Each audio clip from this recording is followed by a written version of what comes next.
She hit a tree, but I mean, she's lucky she didn't do more damage than that. Yeah, they didn't know for sure if it was a health issue or an older person that dies in a single car accident. I think they just. It's too bad. Some people go so fast, don't they? And you don't have any worry. My mom had multiple heart issues, and she had a really good doctor. And the doctor, she was a little short of breath. That's all the only symptom she had. She had major things going on with her heart. The doctor said it was a heart attack. I mean, he was all taken care of. So we had her for 13 years. I told her it's been not that long ago. And I was pretty sure it was from anxiety, but I said we take it in there. And so I went and sat at the ER for 5 hours, and then he checked me out. I knew it was anxiety, but just don't mess with that. No, I think it's fine. And they did a million times. They made me run on the treadmill for a month, and everything's good. But good to know. Yes. You have all that information. Well, and it's good for baseline. If 13 years from now, I have That's true. some issue. I always say that. Well, and unfortunately, I have good insurance, and some people, if you go to the ER now, don't have a problem. Hey, a lot of money. And I have a $50 so that's a no-brainer. Potential death. I think I'll go to the. Yeah, like the worst thing that happened is like, they said you guys get 90 of my arm. My sister does. So they had to go get someone who was good at it. But then she was sent it to me. That's all we need, someone else to do it. Well, I'm looking forward to hearing your music. I listened to last week. It's a nice song. Well, I hope it works well. I always try. It's going to be interesting. It's okay. Yeah, it's an interesting thing. You never catch out with a certain it's not Sunday afternoon. Pretty I'm going to read that. Thank you.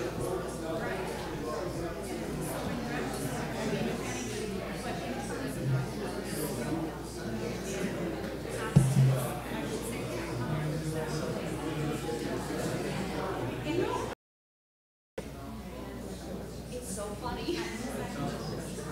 There, and that would be what I did not take my children. If they were little and didn't understand. The words aren't going to make, I think, because they say we don't understand words, but there was one that had,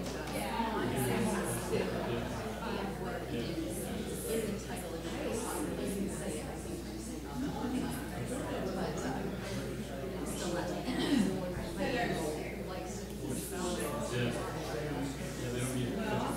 She knows the words. She just doesn't think that she should it was what it is. My husband's garden is amazing.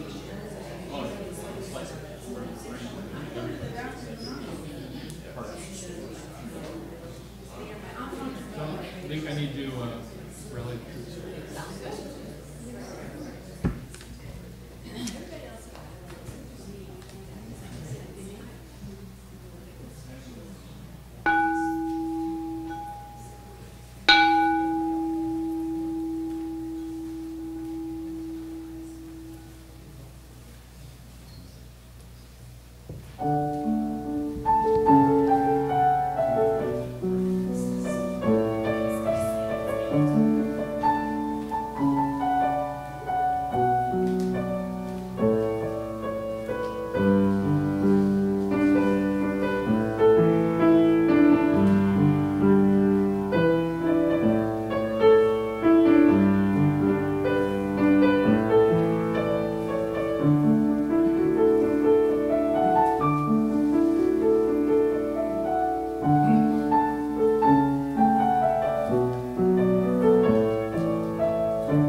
from a sermon given by the Reverend Martin Luther King Jr., The Three Dimensions of a Complete Life. In a sense, every day is Judgment Day, and we, through our deeds and words, our silence and speech, are constantly writing in the book of life. Light has come into the world, and every man must decide whether he will walk in the light of creative altruism or the darkness of destructive selfishness. This is the judgment. Life's most persistent and urgent question is, what are you doing for others?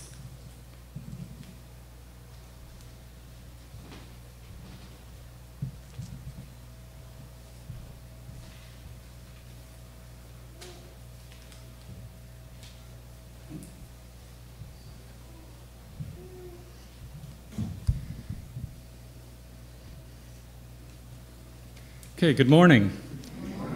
And welcome to the Universalist Unitarian Church of Farmington. My name's Kevin Smith, and currently I'm serving as Vice President of Finance and member of the Executive Committee here at the church. Our minister, Reverend Leonetta Belasi, is out of the pulpit today, and today's guest speaker is Trista Johnson, who you just met. I'll introduce her in a little more detail later on. So this morning I'd like to extend a special welcome to any visitors that we have here today. Please join us downstairs for coffee, bagels, and conversation after the service. A member of the membership committee will be available at the visitors table if you have any questions at all.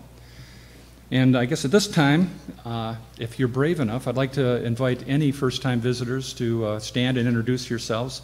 Tell us how you found us, and let us get to know you a little bit. Anyone brave enough to do that? Yes? Well, I'm not exactly first time. It's just been about 6 years. That counts. So, yeah, It's a fresh start. again, so I'm from Delphi, and I'm the Okay, great. Welcome. I'm a second-time visitor. Hi, I'm Kelly. This is my second visit, and I'm very glad to be here. Okay. You know, you don't know how that important that is. A lot of people may come here for a first time. It's really important for somebody to come back for a second visit. That says that, at least so far, we're doing okay. So welcome back. Thank you. Anyone else? Okay. During the service, as most of you know, we do have supervised nursery for babies and toddlers. And if you need to leave the service for any reason, there are 2 other locations in the building where the service is broadcast, and an usher can direct you. So let's all remember that we are a welcoming congregation. We welcome all humans regardless of race, sexual orientation, belief systems, and age, even small children that might be fidgety and making noises. These little folks are our future. We welcome them while they're in the meeting house. So I do have a few announcements here. One is our annual church picnic is coming up very quickly on July 30th, right after the church service. It's at Heritage Park here in Farmington between 10 and 11 mile roads on Farmington Road. We're going to use the pavilion nearest to the splash park. Hot dogs will be provided, and a dish to share would be most welcome. So please check the order of service for more information. Thanks. Another one is if you've been attending services for a while and considering becoming a member here at UUCF, the membership committee will be sponsoring a New UU information discussion. This is off a little bit. This will be in September, on September 24th, after the service from 12 noon to 2 o'clock. There's no information yet in the order of service. It'll be coming, but there's already a sign-up sheet if you know you're interested down at the visitors table in Adams Hall. And lastly, an event today. Most third Sundays, weather permitting, we have a walk in the woods. Rob and Gina Gregory will be leading a walk through the woods here in our grounds. They'll be leaving the church at noon from Adams Hall, and it'll be about a 20-minute walk, and it should be a perfect day for it by the looks of things. So there are additional announcements in the order of service. Please check those as you're able to. And of course, before we go any further, please take a minute to silence your cell phones.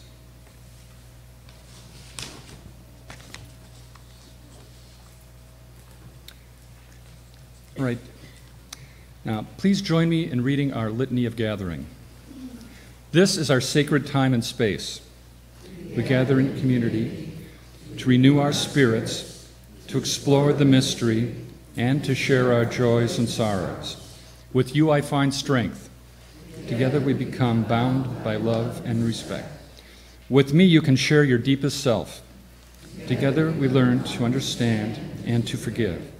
We share triumphs, and they inspire. We share failures, and we share our human nature. We share joy, and it multiplies. We share sorrow, and it begins to lessen. So please come forward for Joys and Sorrows to share whatever issues, joys and sorrows you have of a personal nature and you wish to share with us this morning.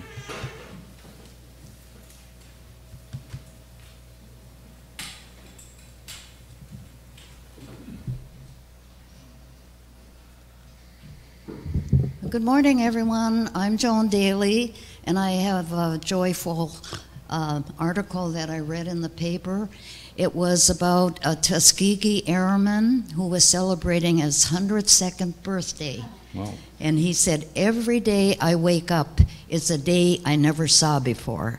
So I had my 85th birthday last Tuesday, so I'm going to remember that every day.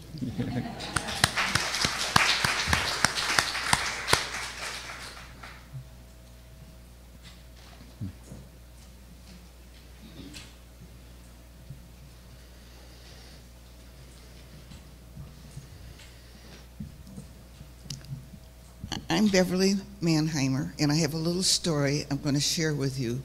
Many years ago, our church did a secret pal get-together, or whatever you want to call it.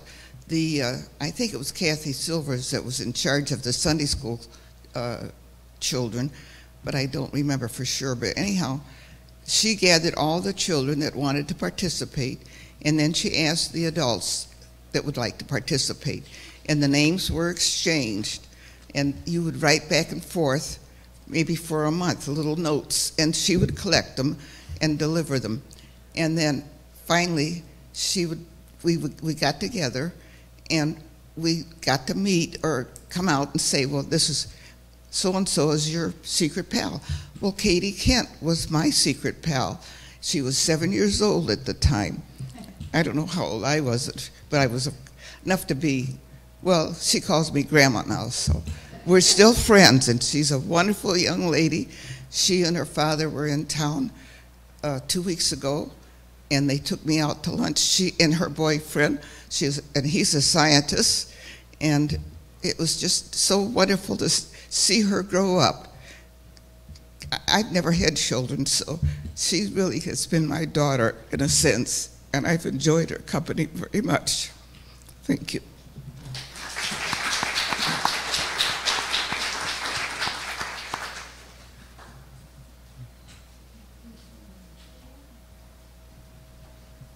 Hi, my name's Sally Richards. This is kind of a joy and a little bit of a sorrow. I had my first injury from playing pickleball, running into the wall.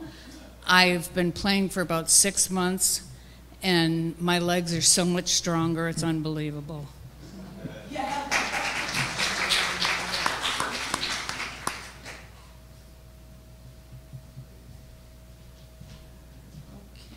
Well, mine's a little different. I'm Nancy Bailey, and for the first time in many years, we finally have some vegetables in the garden. And you know what happens when you plant vegetables. You are just inundated with vegetables.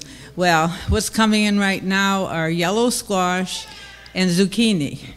Now, the zucchini is kind of interesting. On one side of the plant, it comes in as a light green. I've never seen zucchini with a light green covering. Skin, and the other side is the normal dark green. So I do have some zucchini and some yellow squash. It's in the refrigerator. I'm going to put it out, and if anybody and I'll have some bags. If anybody wants to take a little of it home or all of it home, you're welcome.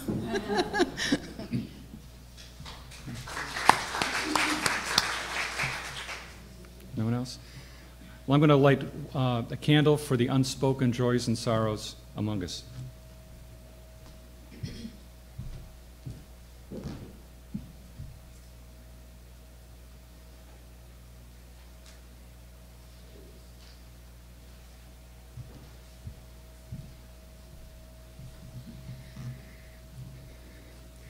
All right, please join us in our first hymn today and rise as you are able. It's 1021. 1021. I got a heads up on that. It's different in your order of service. 1021 is the correct number.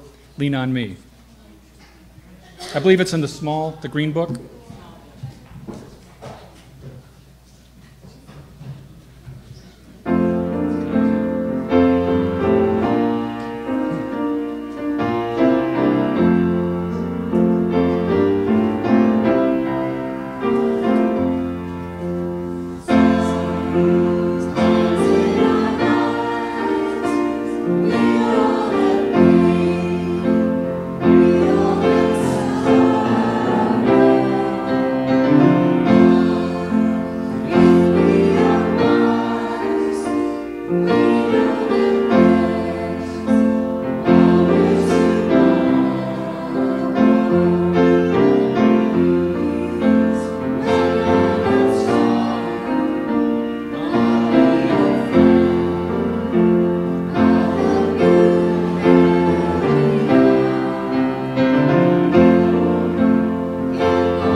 So before we recite the words of offering, just a note to our guests here. You are our guests.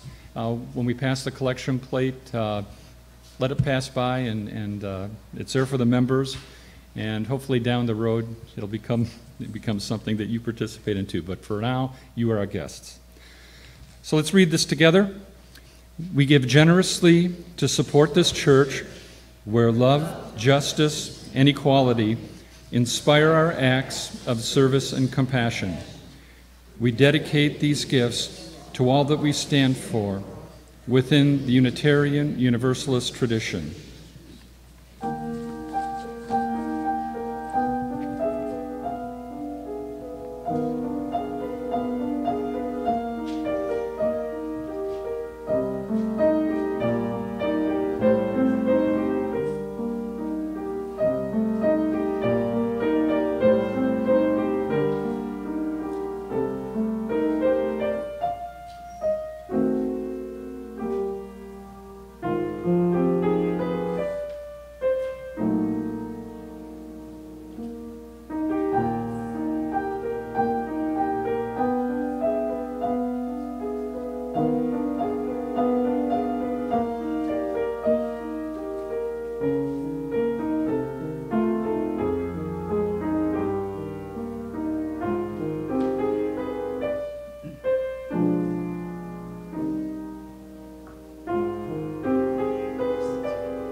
Okay, I'd like to introduce today's speaker.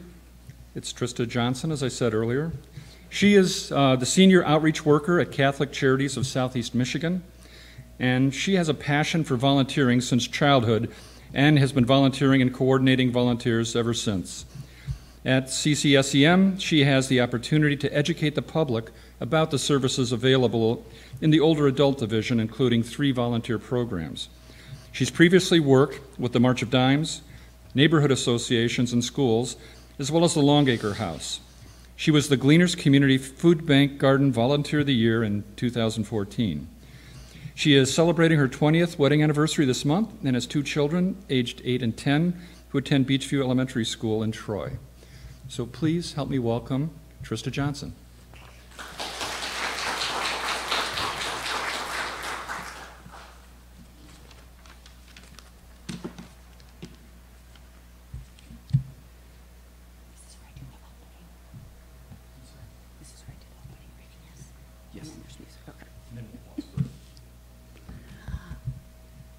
I had to get my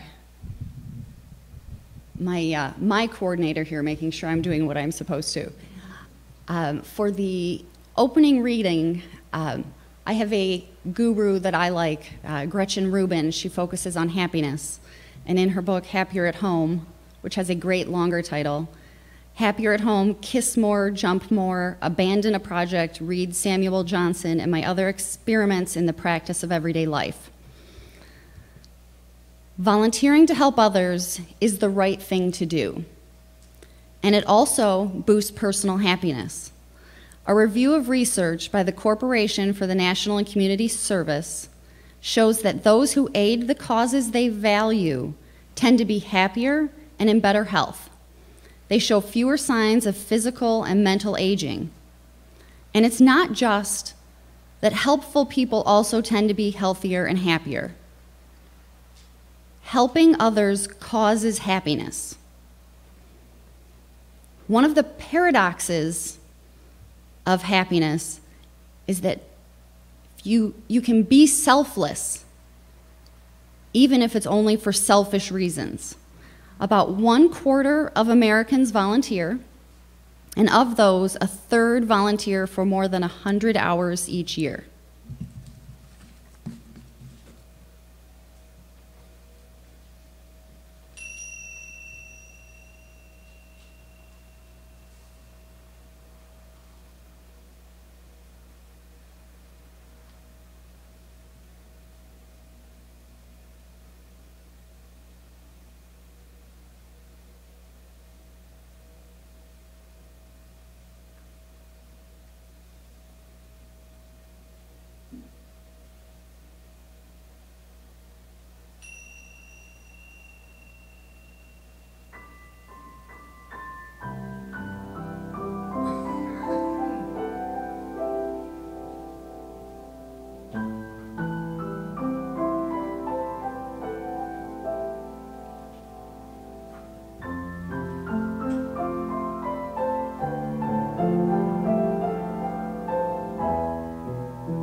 Thank you. I love that. I love the balming Gilead. Kevin gave you a little bit of my credentials of why I can come here and talk to you about volunteering. For my job, when I talk about the benefits of volunteering, I most often talk about the things that people don't think about, that you can actually benefit in your health from volunteering. Volunteers live longer, happier, healthier lives. It's proven. I could get out statistics, but that's dull. What I like to talk to people about is the volunteers that I have met and what I've seen through them and how I see volunteering helping the volunteers. So I worked at Longacre House down the street, fresh out of college. Well, I guess not really down the street, across the way. And I met some lovely people there. I made a dear friend. It's Diana, right? Diana and I have a mutual, one of my friends was an acquaintance of hers. I have made so many friends through being the coordinator of volunteers.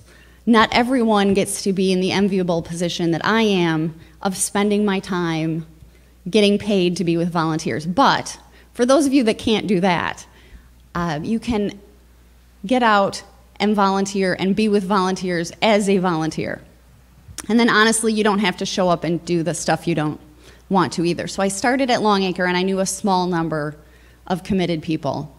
Then I moved to the March of Dimes and I did fundraising and public health education for a cause dear to me, from having healthier children and healthier moms.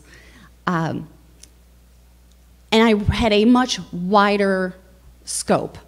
I got to meet thousands of people that helped. I worked closely with dozens. I saw some inspiring things there. One of the most inspiring things came from, we had a walkathon. So for the 8 years that I worked there, I was at one of our walks every April. They do them in April. Interesting, right? April showers. The most inspiring walks that I was there for were downpours. So, here we are hoping every year, watching the weather, hoping that it's going to be, warm but not hot, definitely not rainy. We had a lot of rainy days for these walks. And I would tell people, we have all this fun set up, we have this route, you've raised the money, you've done what's important. You're helping babies by raising the money and turning it in. I'm not going to tell your donors if you don't go walk the 4 miles.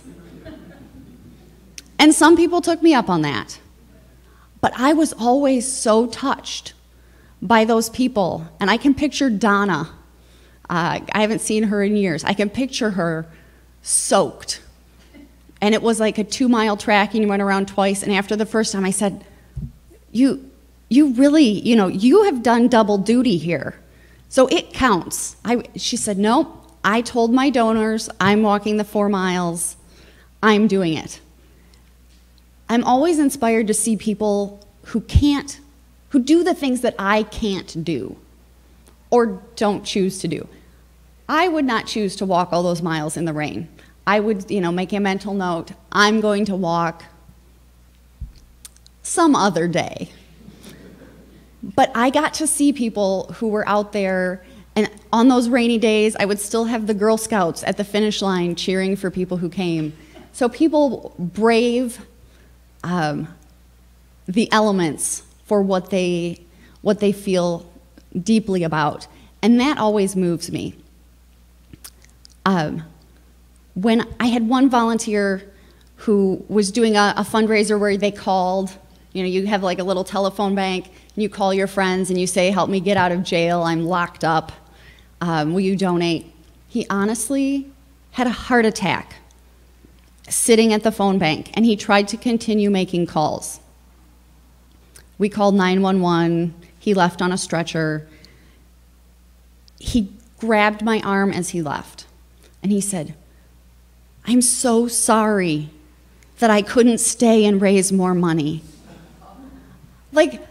So, I'm talking about, this is, 15 years ago, and I'm still touched to this day by what, his level of commitment.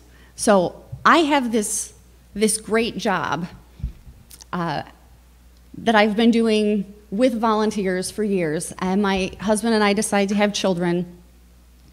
I had to leave the March of Dimes because I worked crazy hours. My husband worked crazy hours. I stayed home with the kids for 8 years, and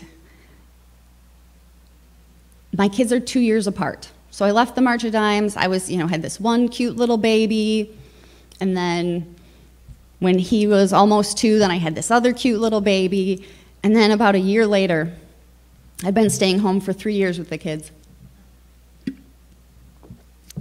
And I thought, this is really lovely. I'd like to speak to adults occasionally. So I thought, I'm going to go back into the workforce someday, probably in the same field. I'm going to find something as a resume builder. I want to get out. I want to talk to adults.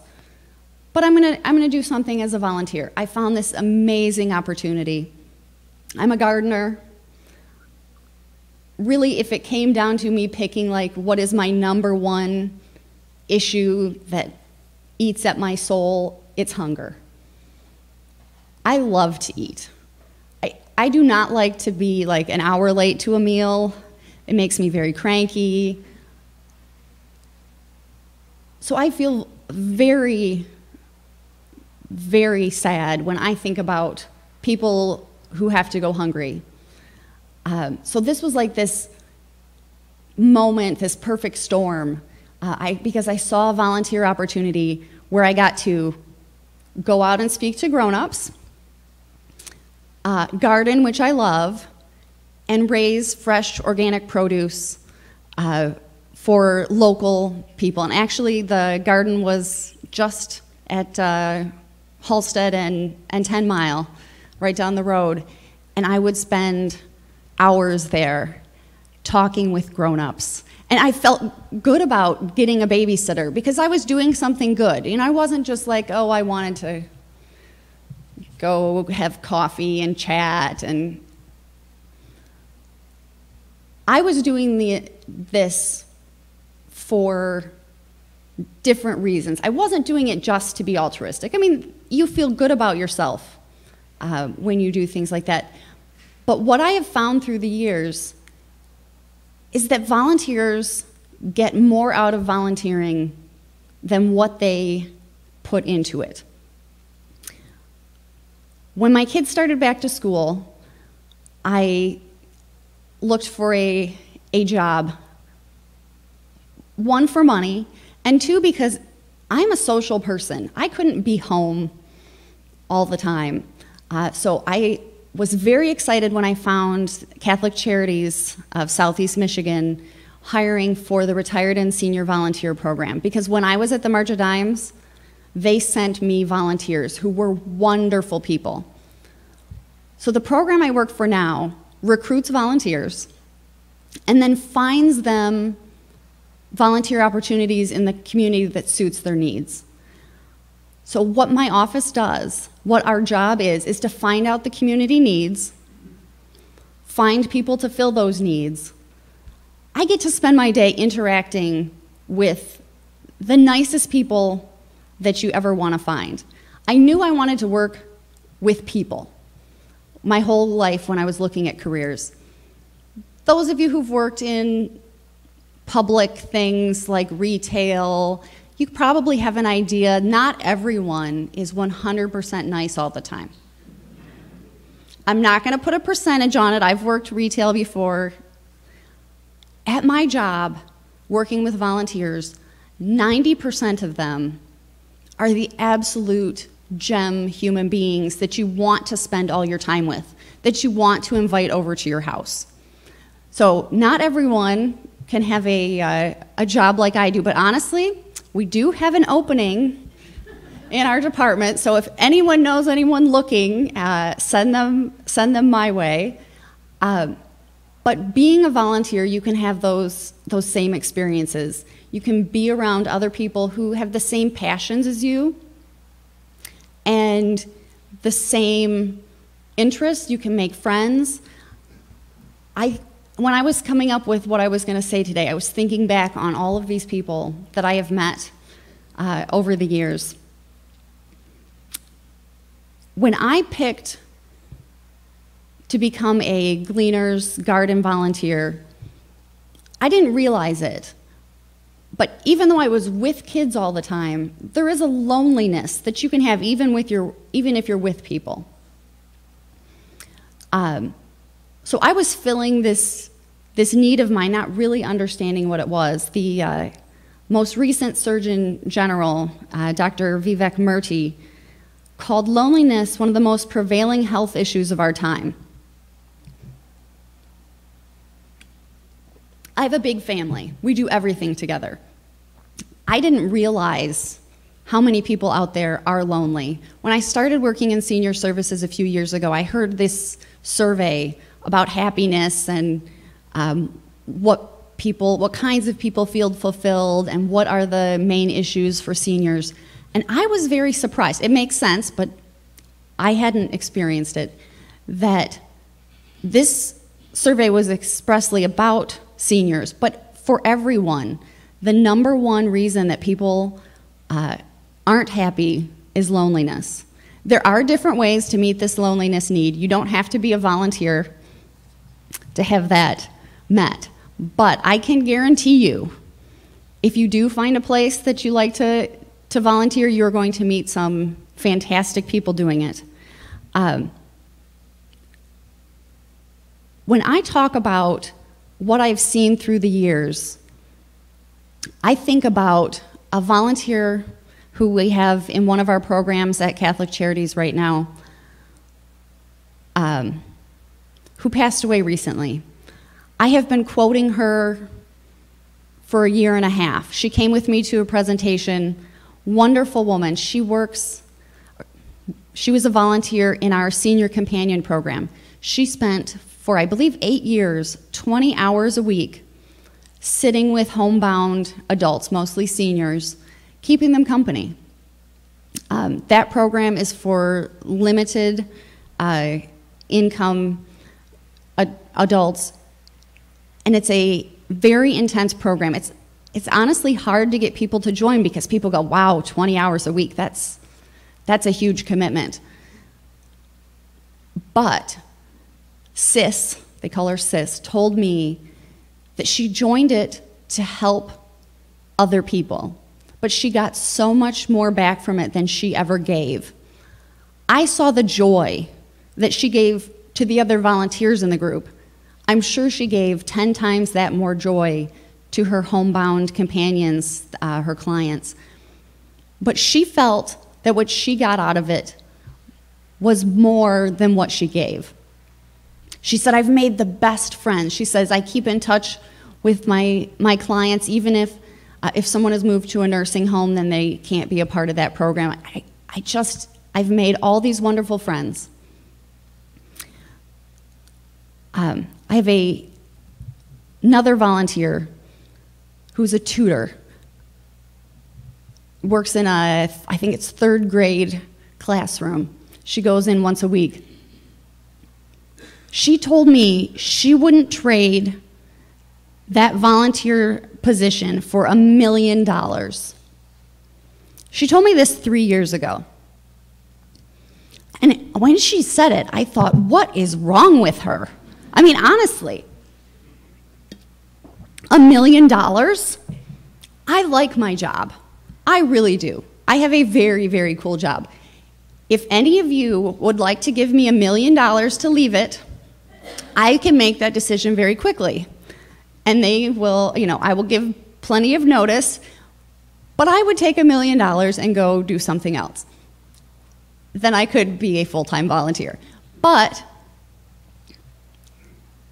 coming from her perspective, I've begun to understand it. She was a widow. Her one daughter lived out of town with her one grandchild. And the granddaughter was in 3rd grade. And so she was working with kids her granddaughter's age. And she had thought so much about this that she said to me, I think that someday what I do will help my granddaughter. I'm helping kids that are her generation. I'm helping to make leaders. I'm helping to make better people that are her age. I'm hoping that I can help her by helping other people her age. I'll talk a lot about tutors because even though our program works in a variety of kinds of opportunities, I work directly with the tutors. I have a tutor that told me she can't wait for Thursdays because Thursdays is her day in kindergarten. She spends the whole Thursday morning all school year, and she works on a summer program with one of the teachers. But she said, they just give you this joy, this energy. In my role at Catholic Charities, I've placed many people in volunteer roles. And I know some of you out there are thinking, tutoring. As we place people, we look at your interests. Working with children is either for you or it's not for you. Some people think, oh, for goodness sake, that is not me. The beauty of volunteering is that there are so many opportunities out there. And one of the things that I love about our program, so RSVP stands for the Retired and Senior Volunteer Program. It's a federal program. It's free. It helps match people 55 and above with volunteer opportunities that suit the volunteer. So after I place a tutor, I call them in a couple weeks. And I say, how's it going? Lots of them, it's going great. Some of them aren't clicking with the teacher and they need a little help. Some of them need a new assignment. It's just not a very good fit. So that's the great thing about what I get to do is I get to spend time finding people that right niche. Sometimes people can give up. It's not always easy to volunteer. In terms of another virtue that you bring to your life when you volunteer, one of my volunteers does something that I could not manage. I would be a wreck. She was the intake coordinator at a food bank. She was working full-time on her one day off a week. She went to the food bank, and she was the person that would interview people as they came in. So she spent her day off hearing the world's most awful hardship stories that were in this neighborhood. And she shared with me, she would spend that day talking to young women who'd been abused and then had children at a young age, couldn't get ahead, couldn't feed their kids. She would help them find resources. She would get them that back to the back so they could get their food. And she would go home beat down. She said it was so hard. I could not do that job. I would be a wreck for weeks. But what she saw in it was the blessings of her life. She said she would go home upset, and she'd make her dinner, And by the end of dinner, she would be remembering how well off she is. The injury of the pickleball that was both a joy and a sorrow.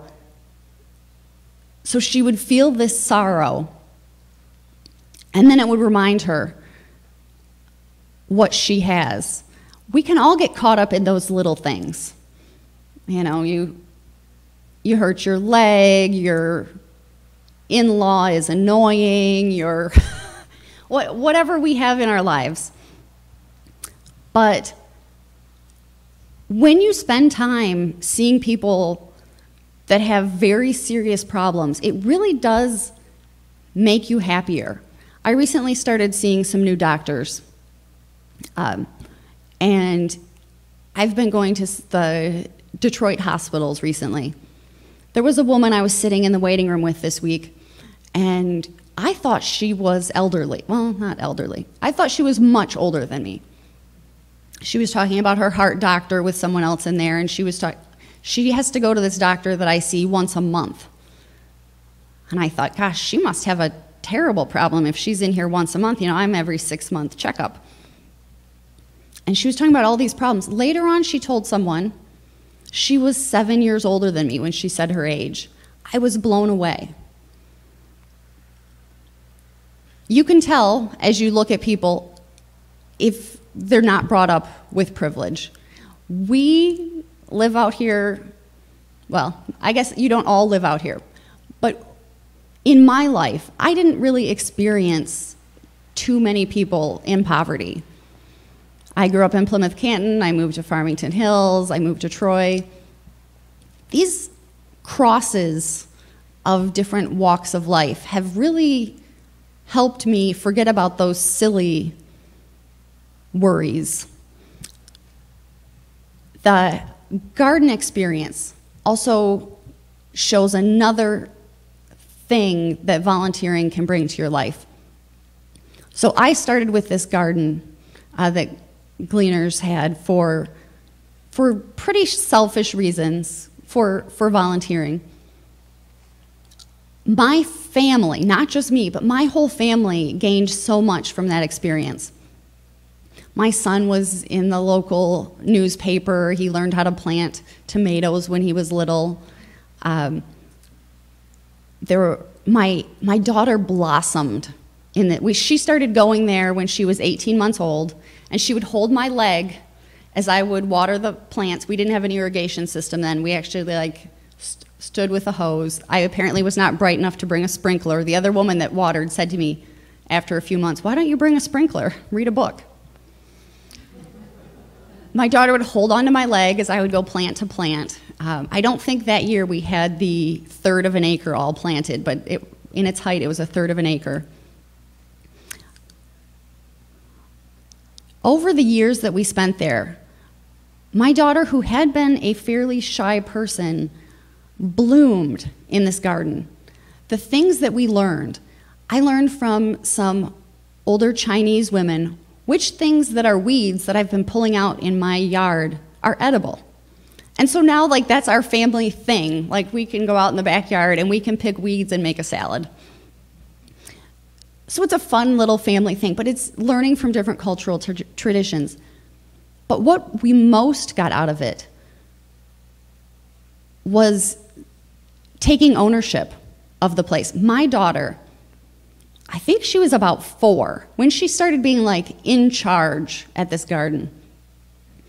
We had a group from a local church, a preteen youth group, come on harvest day to harvest tomatoes.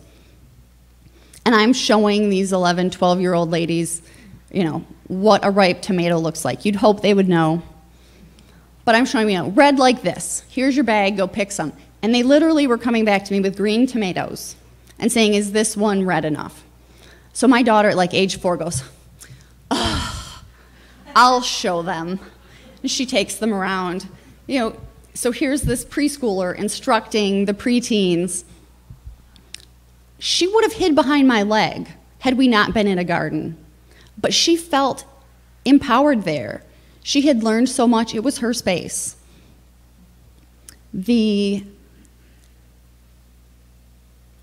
A couple years after that, she had learned to pick collards. I don't know how many other, kindergartners in Farmington Hills knew how to pick collards, but my daughter did. The staff had taught her. I hadn't even been instructed on how to do that. A couple weeks later, my son joined us because he was so excited it was time to pick collards again. My daughter took him back and was showing him how to pick collard greens.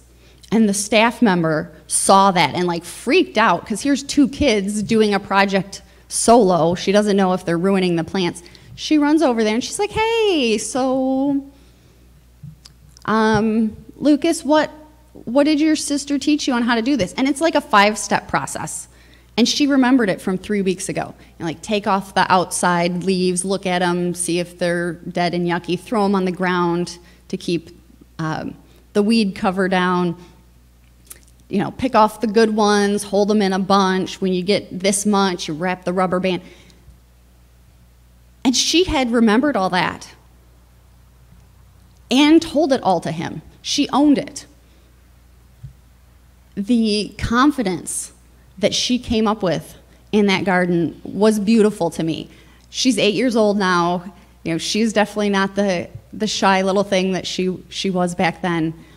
But I have seen so many people grow in so many different ways through all of these volunteers that I have been a part of. You probably don't very often have anyone up here say to your congregation, I want to make you go out and evangelize for me. I am going to do that today. I feel completely comfortable asking people to evangelize about volunteerism. You can tell your friends, and you can tell your neighbors, and you yourself can join something. I'm sure lots of you are volunteering already. There really is something for everyone. Working in senior services, I go to a lot of senior expos. And I'll tell people briefly what I do, and they say, oh, I'm retired from volunteering. A lot of older folks will say that to me. But there literally is something for just about everyone. One of the initiatives that we're working on in Oakland County this year is a telephone reassurance bank. So when I talk to senior living communities, a lot of times people will say to me, well, what opportunities do you have? I'm not very mobile. We have a list of people who need checked in on, just a phone call.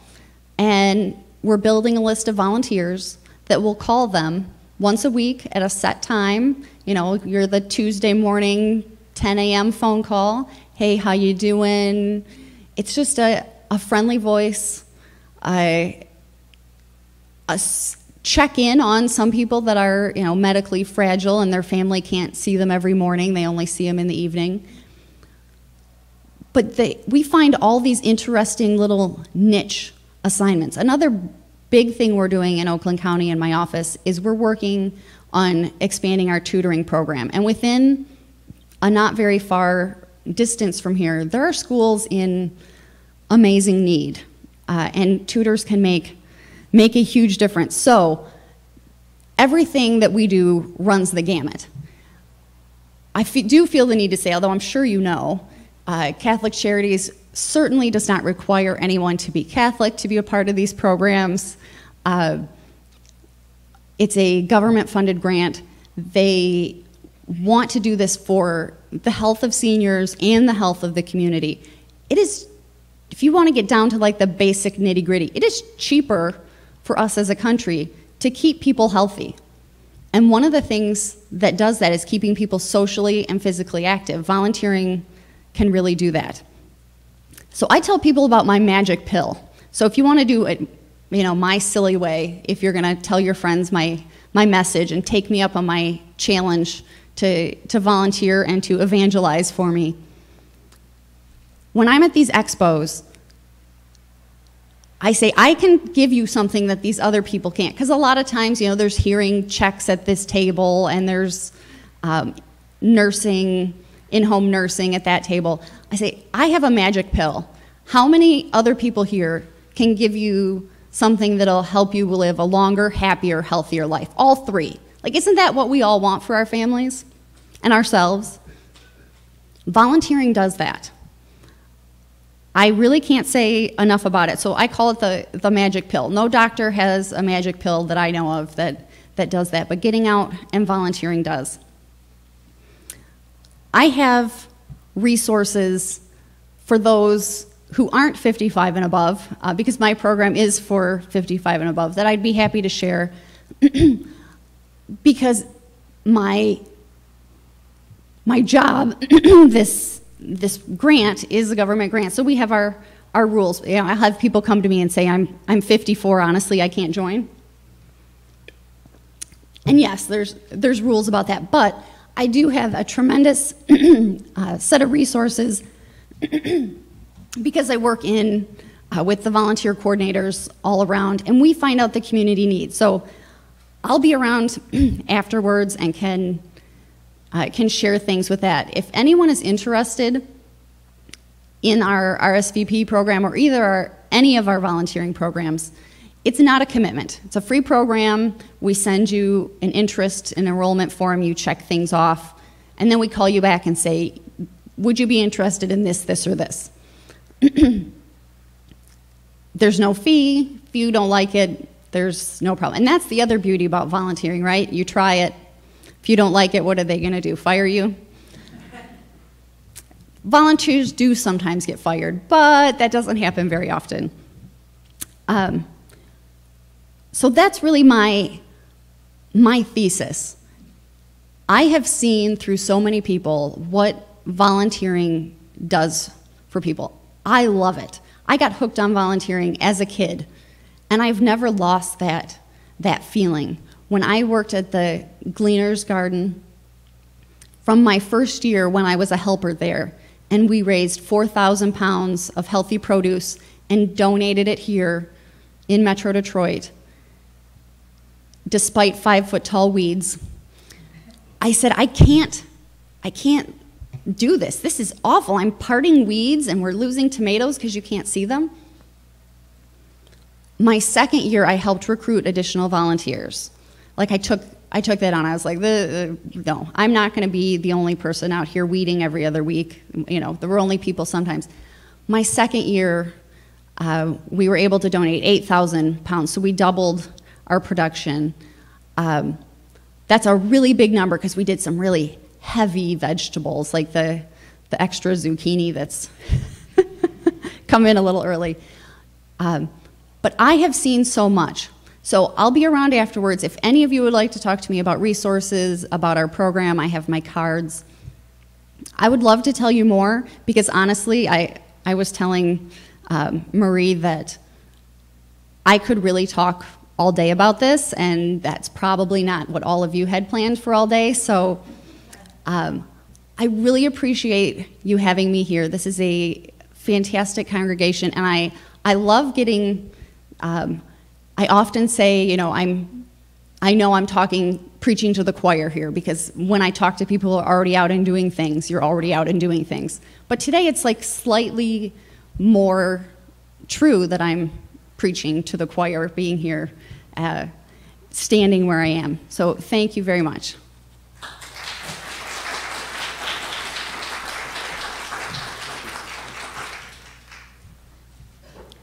Okay, our closing hymn is number 128, For All That Is Our Life.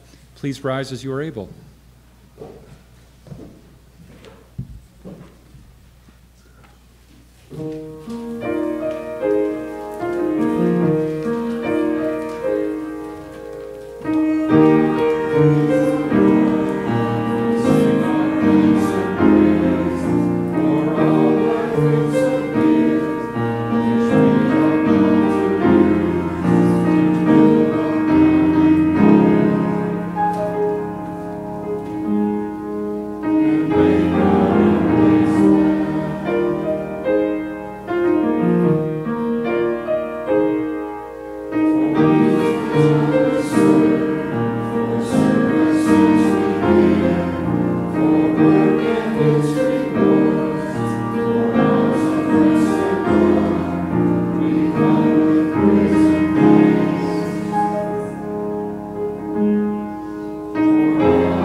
I want to leave you with a quote from President Barack Obama.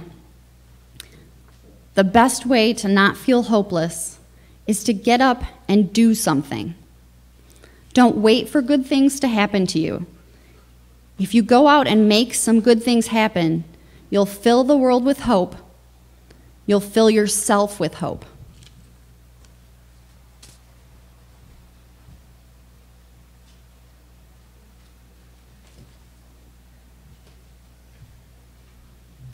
Okay, Beverly? I forgot to tell you the best part of my story about Katie. She's in California with her boyfriend, and they were in town a couple of weeks ago, and Katie and her boyfriend, Mark, and her dad took me out to lunch, and that was wonderful. Well, this past week, I received a bouquet of roses, which was beautiful, and the next day I got some chocolate-covered strawberries from Katie, and I was thrilled beyond words. Okay, thanks.